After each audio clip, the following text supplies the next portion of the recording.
महाराजांचा। मित्रांनो, आज मला आपल्या देशात आपल्या घरी येऊन 1 महिना पूर्ण झालेला आहे। मागच्या 1 महिन्यापासून देशभरात फिरलो आणि मागच्या 16 दिवसापासून आम्ही जंतर मंतरवर बसलेलो आहे। कशासाठी बसलेलो आहे? कोणाचे वोट मागायला नाही बसलोय, कोणती पॉलिटिकल रॅली करायला नाही बसलोय। ज्या 20 पेक्षा जास्त मुलांनी आत्महत्या केली आहे त्या मुलांना न्याय भेटला पाहिजे याच्यासाठी बसलेलो आहे। आणि त्याच्या बदले आम्हाला काय भेटलं? महाराष्ट्राचे मुख्यमंत्री म्हणले हे लोक अराजक आहे, यांना संविधान माहिती नाही। संविधान हातात घेऊन चालतोय आणि सोबतच असणारे मुख्यमंत्री साहेबांना विचारायचंय, सकाळी 5 वाजता संविधानात पुढे लिहिलं होतं की शपथ घेऊ शकता। आणि भाजपचे जे प्रेसिडेंट आहे नितीन नबी, ते थोड्या दिवसाआधी बोलले की जे लोक जंतर मंतरवर आहेत ते कॉकरोच आहेत, ते व्हायरस आहेत आणि व्हायरसचा खात्मा आमचे कार्यकर्ता करतील। ते या देशात जेव्हा जेव्हा मुलं विद्यार्थी परीक्षेचा मुद्दा उठवतात, बेरोजगारीचा मुद्दा उठवतात, त्यांना हे सरकार व्हायरस म्हणून बघते। तर या सरकारला मला फक्त एकच सांगायचं, आम्ही व्हायरस नाही, आम्ही वॅक्सिन आहे।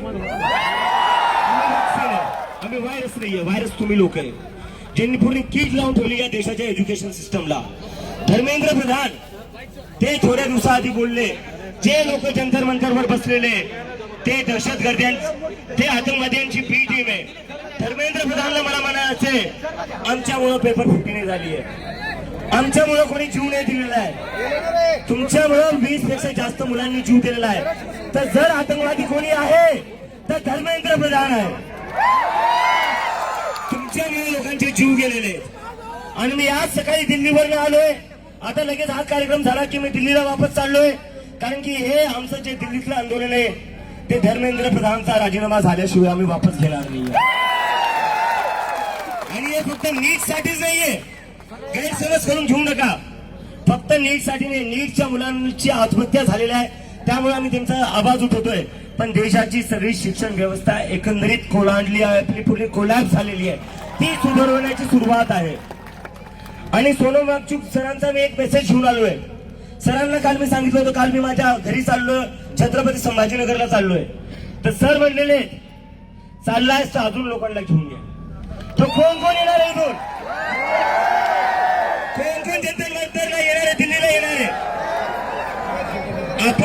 आपण दरवेळेस असतो दिल्लीचेही तख्त राखतो महाराष्ट्र माझा, म्हणतो की म्हणतो।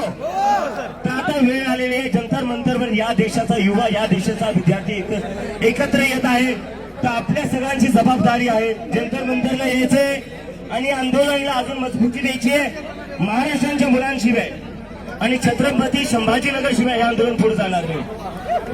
तर माझी फक्त एकच विनंती आहे, सगळ्या लोकांनी इथून जितका वेळ का होत नाही तितक्या वेळेसाठी तुम्ही जंतर मंतरला यावं, तिथे थांबावं। देश बदलायचा आहे, आपल्याला सिस्टम बदलायचा आहे आणि देश आणि सिस्टम फक्त या देशातला युवा बदलू शकतो।